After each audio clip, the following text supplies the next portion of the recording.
What have you been working on? I've been taking a mindset course. Say more. Yeah. It's been about language more so, and like words than like actual like thought processes or stories, but it's more about how changing like one or like two words can affect breath and sensations in the body.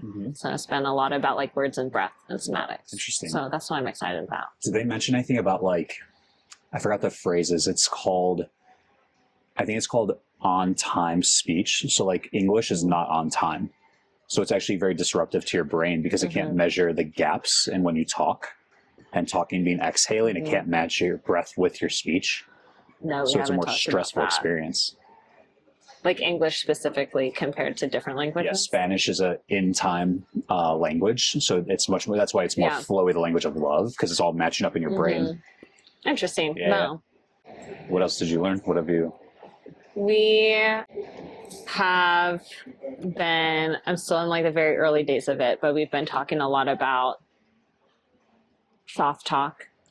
Like, so using words like or maybe, probably, that sort of thing in terms of like goal setting and saying like, oh, I think that maybe someday I should, or something like that, and taking it out and just saying I should, and then also playing around with shoulds and like saying should, could, can, because, and how that applies to like taking action and like creating possibilities or like more decisiveness.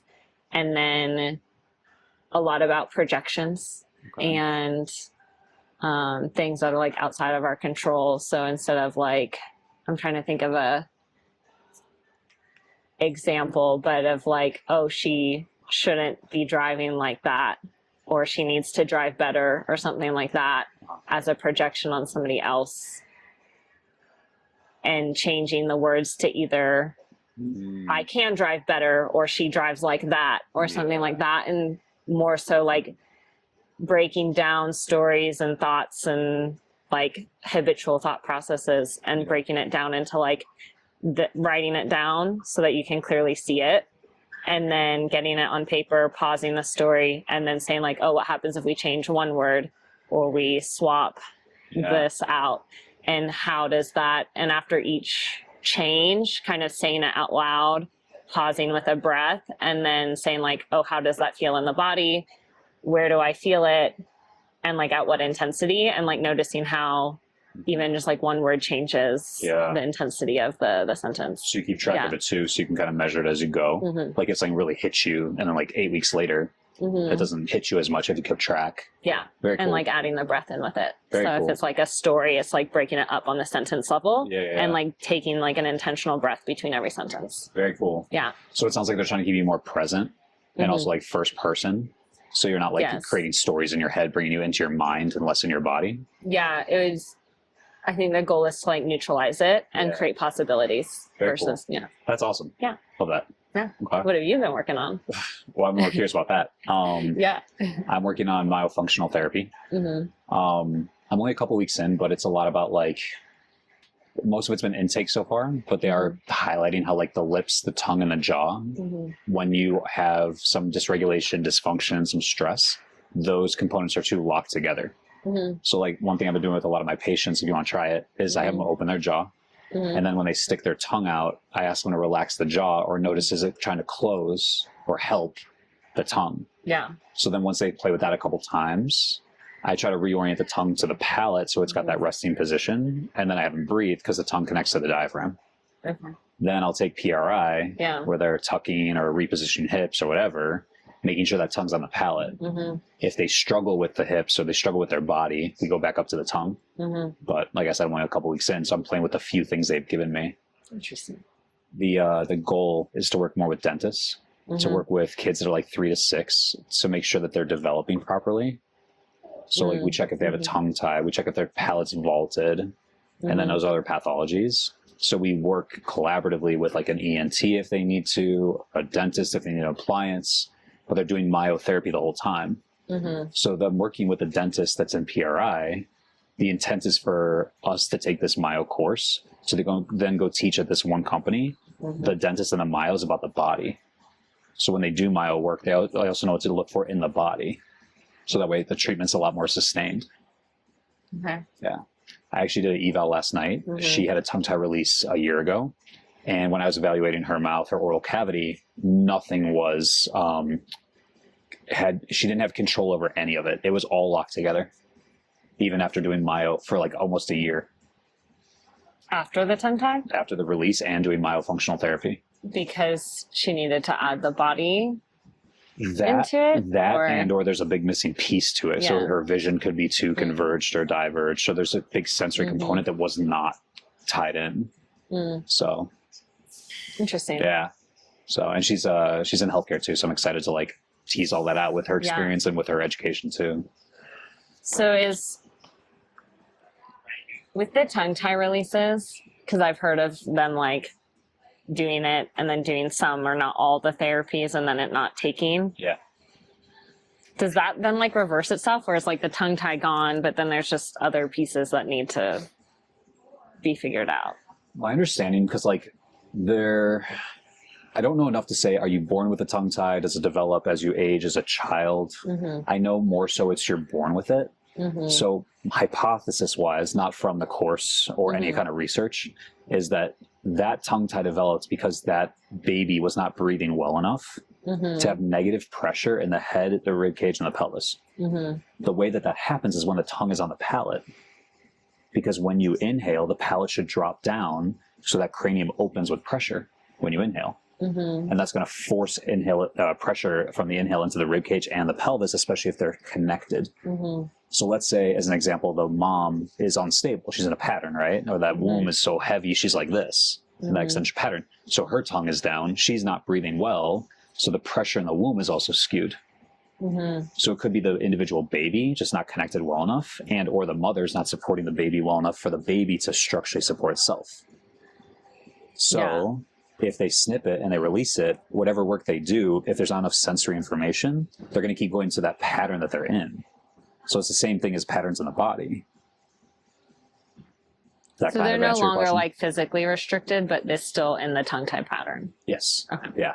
There's 8 muscles on each side of the tongue. And if they have a pattern, they're going to recruit the jaw in a certain way in a pattern. And the lips in a pattern. So now if we factor speech in, the lips won't let you talk, the jaw won't let you talk, the tongue won't let you talk how you're supposed to integrate all that verbiage that you're studying. Does that make sense? Yeah. Yeah. Interesting. Yeah.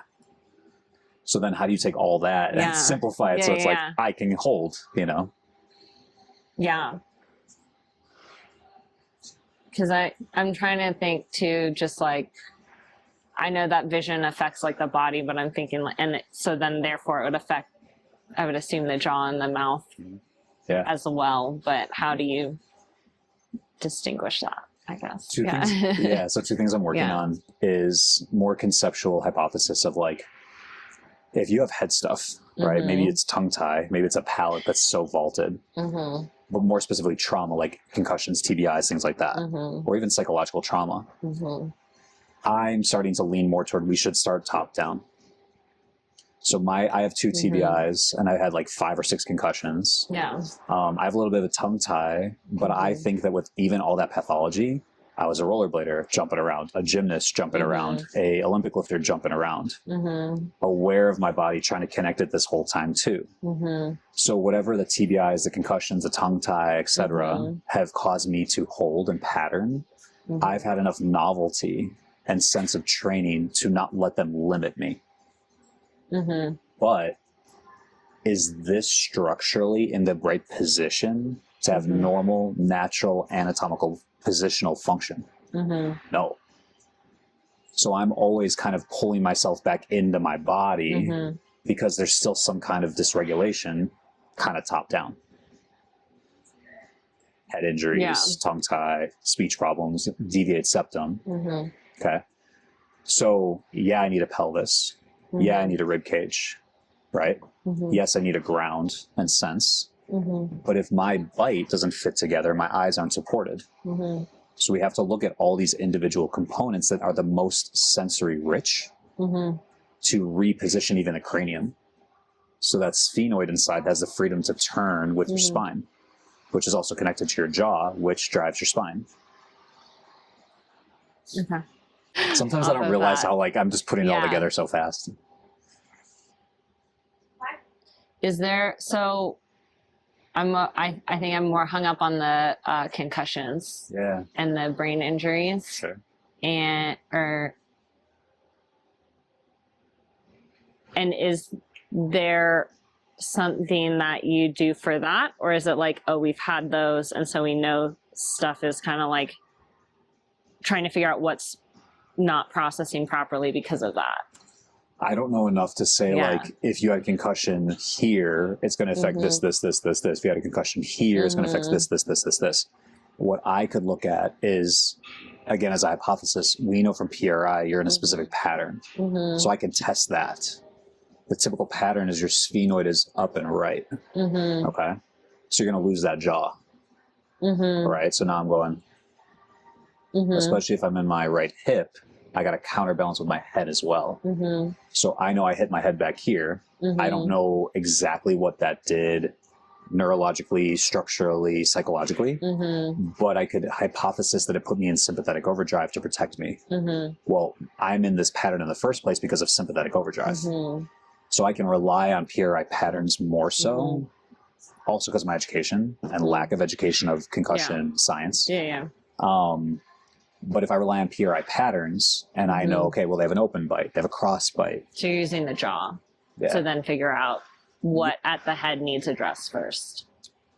I like to start with the jaw because it can tell me more about the patterns because your jaw is connected to your sphenoid.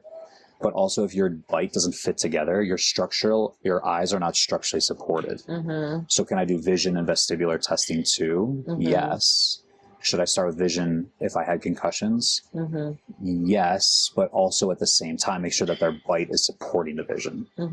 So yes, we're still starting top down. Specifically to your question, do we start eyes or teeth? I would say simultaneously, because I need the teeth to support my eyes. Can you explain that a little bit more? Yeah, sure. Yeah. So like if someone has an open bite, they can't touch. So what's going to happen? Right? Their shoulder's going to lift up. So now that became their jaw. Yes. Is my eye supported? No. So now I'm going to pull myself over here so I can put that in charge. So now my left eye, you'll see a lot of people, their left eye's in front because they can't rest on the right. You see how they all collapse on the right hip? Okay. So if I can give them a popsicle stick at least, and they go, and it starts to support that eye because of that contact. So now my right eye is more online. My eyes have to tie into my vestibular system to know the proprioception of my head and neck in space, especially as I move. Well, if my eye's offline, my vestibular system's offline, so my proprioceptive system's offline. So we got to get that teeth to fit together, not just for support, but long-term resting position too. So the dentist in our group is really highlighting like PRI is great, but like if your teeth don't fit together really, really well, and the pressures that come with them, you're still leaving some kind of like sensory input and organization on the table. So that's when braces come into play, or a palate expander if we need it. So it's not just about like separating tongue, lip, and jaw for function. It's also about structural position and support.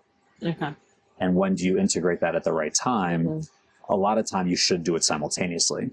It just depends on what's your means, what's your capacity, what's your time like. So does that answer your question? Yes, I think so. So you're mentioning your shoulders giving you some stuff. Do your teeth touch on the right?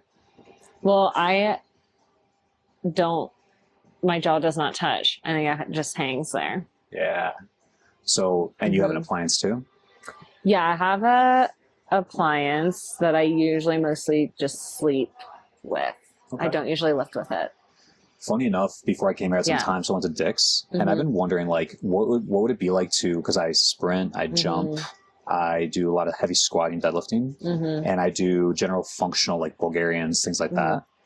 So what would it be like to use the teeth, the occlusion system while lifting? So it's not too loose, too disconnected from my feet, because teeth connect to feet. So if I had that sensory input from a device during the day, whether it's under load and intensity or at rest and acts of daily living, I'd have more sensory input more often. So I wouldn't be as patterned. So be you saying like, I can't touch, I don't wear it during the day. My first thought was, why the hell not? Yeah. Well, because it's annoying. It is annoying. It is annoying. That's why I don't do it. I used to wear it when like 2 years ago. When I was doing rehab and lifting. But yeah, I just stopped carrying it around. So I use it more when I sleep.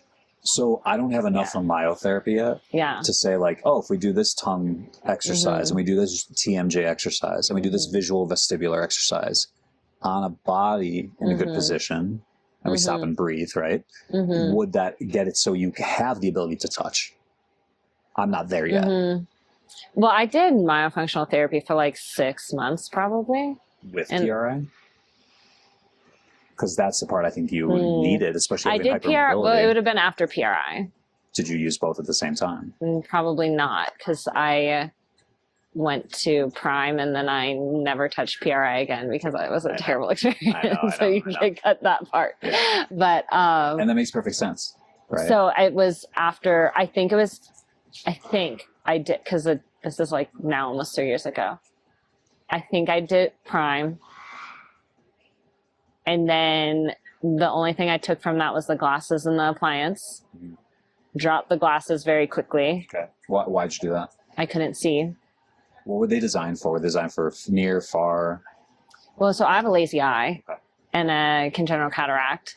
And so I think they were taking that into consideration, and then with whatever posture stuff they found. And so I was supposed to wear them all the time. So it wasn't like, oh, this is your close-up, this is your far. And I could not see past, so I think they were designed for near, because I could not see past a certain thing. And I was like, I can't do life with these.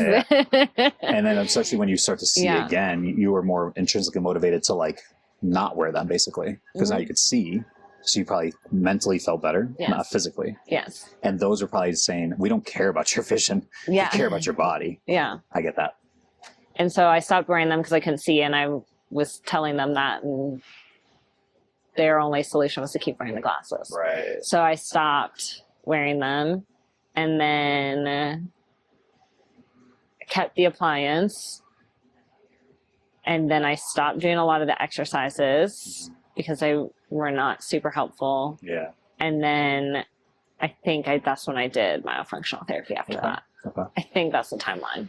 So one thing, based on what you said, that I've had to put together with my mentor is that when you get an appliance, that's for being static. So your occlusion system is supporting your vision system to get your vestibular and your proprioceptive. When you walk, you should have this mandible, what's called lateral protrusion, and be linking that contact up when it's unilateral to your feet.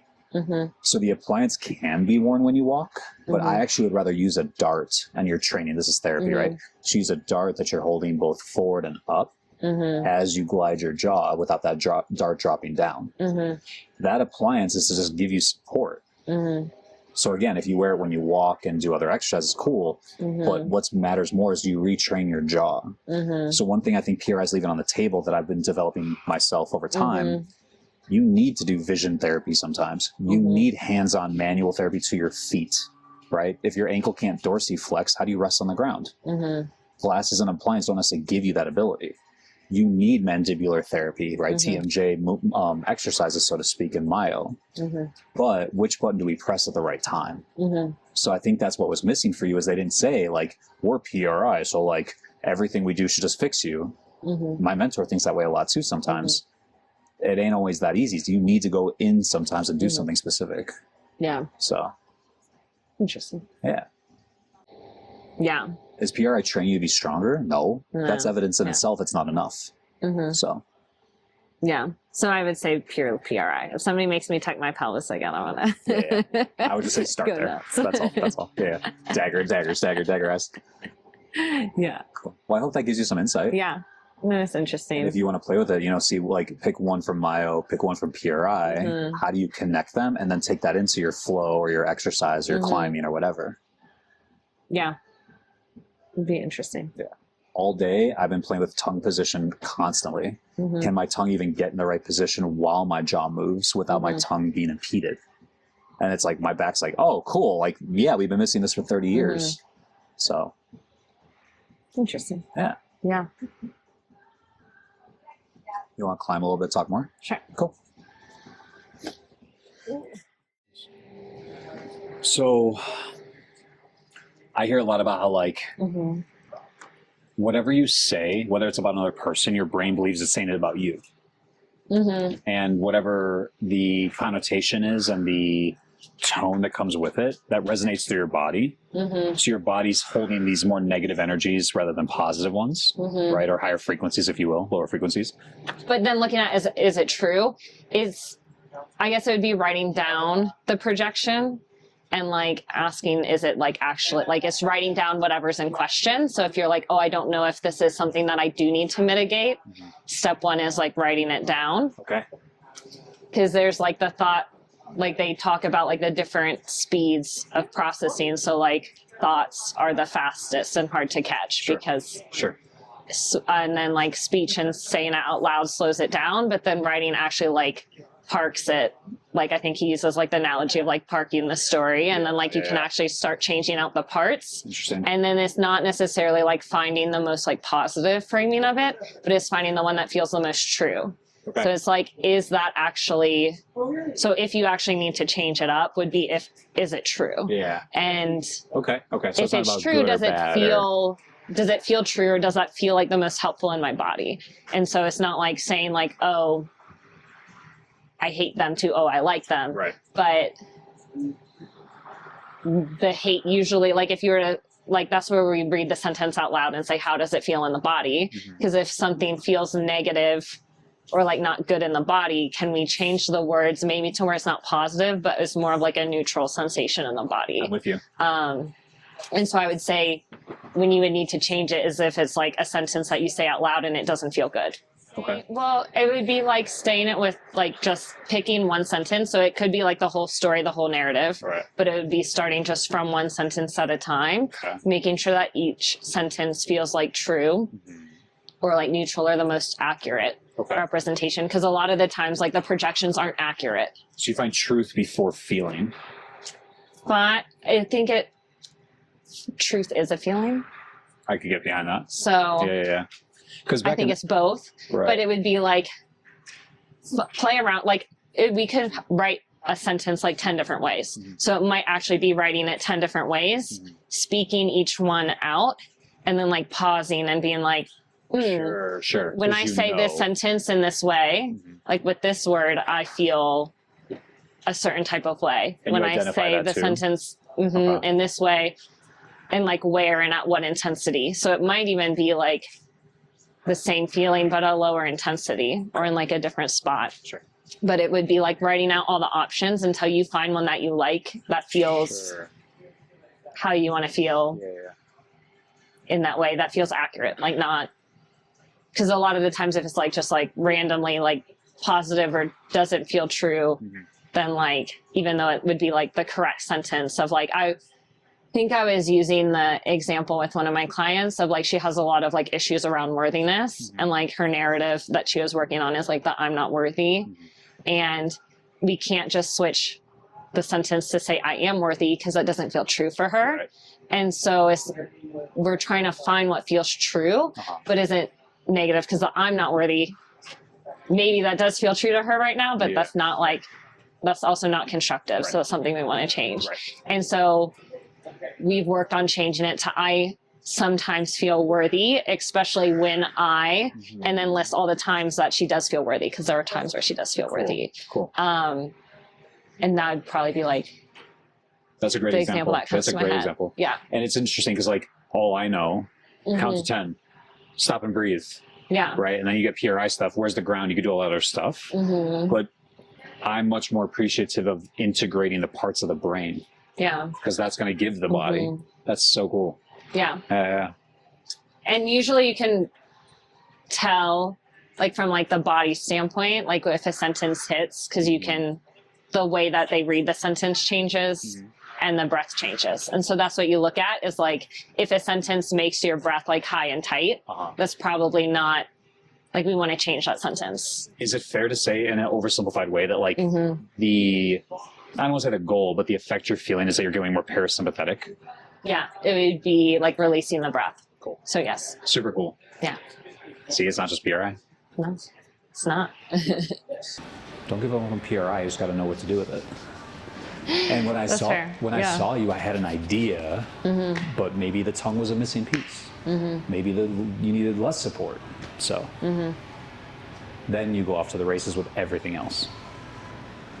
Yeah. Cool. Cool. Thank you. You're welcome. Thank you.